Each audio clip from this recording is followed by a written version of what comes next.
Terima kasih. Selamat malam Bapak Ibu sekalian yang hari ini hadir di studio dan tentu saja yang menyaksikan melalui tayangan televisi atau streaming. Kami membaca sekaligus mencatat persoalan luar negeri, pertahanan keamanan, dan tentu saja dari tiga ini kami akan menyampaikan poin per poin. Yang pertama terkait dengan politik luar negeri kita.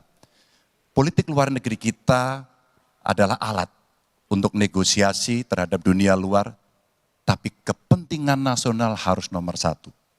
Kenapa itu menjadi penting? Karena kita mesti betul-betul bisa melakukan redefinisi terhadap politik luar negeri yang bebas aktif, yang disesuaikan dengan kondisi kekinian.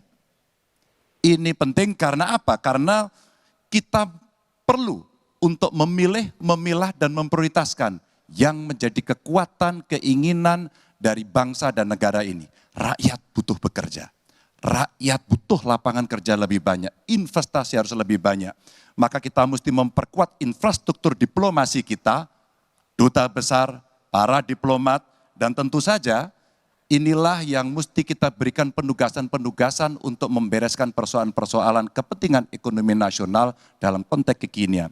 Dan tentu saja kita tidak pernah lupa, Indonesia selalu setia pada kesepakatan yang pernah diambil. Dekolonisasi yang dilakukan mendorong, meyakinkan kita semua untuk membebaskan seluruh bangsa tanpa boleh mengintervensi satu dengan yang lain. Dan inilah komitmen kita pada kemerdekaan Palestina yang kita dukung terus-menerus.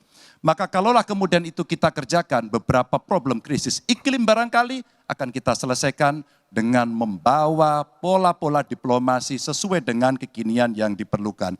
Atau barangkali kepentingan UMKM yang mesti kita bawa ke dunia internasional seperti praktek yang pernah kami lakukan di Jawa Tengah. Dan itu membuat masyarakat akan merasakan politik luar negeri jauh lebih baik. Pertahanan, sistem pertahanan rakyat semesta mesti kita dorong, kita lapisi dengan pertahanan yang betul-betul berlapis dan kita jadikan benteng pertahanan Nusantara sebagai sebuah satu kesatuan. Dan kita perlu melakukan penataan gelar pasukan karena IKN menjadi pusat gravitasi baru.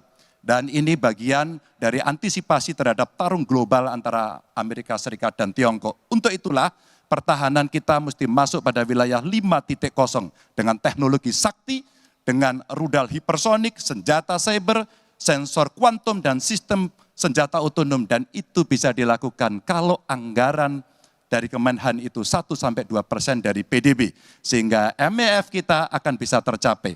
Karena ini yang mengerikan di 2024 saya khawatir ini tidak akan tercapai. Untuk keamanan, terorisme, narkoba, pinjaman online, judi online, kekerasan seksual, ini perlu mendapatkan perhatian termasuk TPPU.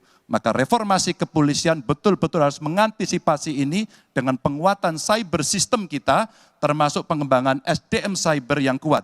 Polisi yang menjadi pengabdi masyarakat betul-betul akan bisa mengayomi. Seperti kemudian pada saat saya bertemu dengan Ibu Mary Hugeng. Bagaimana Ibu Mary menceritakan bahwa polisi kita mengayomi dengan kesungguhan. Polisi kita hidup dengan sangat sederhana dan mereka punya integritas yang tinggi.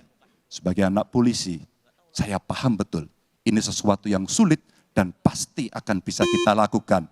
Dan tentu saja inilah capaian-capaian yang akan kita lakukan oleh Ganjar Mahfud. Bismillah, insya Allah kami siap. Baik, terima kasih Bapak Ganjar Pranowo. Kami